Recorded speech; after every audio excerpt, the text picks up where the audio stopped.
Hi mga diba! So katatapos lang ng event ko today and sabi ko, nasa aktuhan dito sa Makati Poblacion, may malapit na gusto ko talaga i-try itong chicken. May binili namin 369. Ang isang malaking sauce which is ito, ay napakadami naman pala, 189. Ito naman tig 50 pesos yung parang lalagyan na ng stool sample. Hi!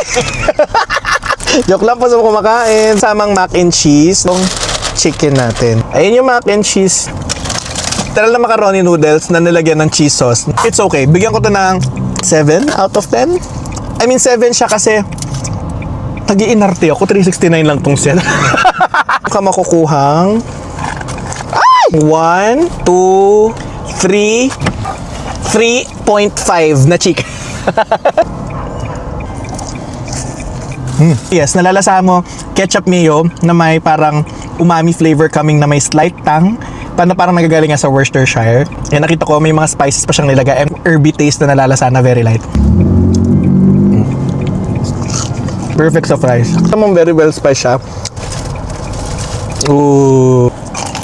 I don't want to sound rude. Kinda get the hype because of the experience na pag-dip and all. If you're curious about the experience, yes, it's worth it for 369 pesos. Sulit na yung set na to. So, yun lang. Sana nag-enjoy kayo sa video to. Sana pati mo sa pag-ulam nyo. Kain din tayo. Mayama. Bye!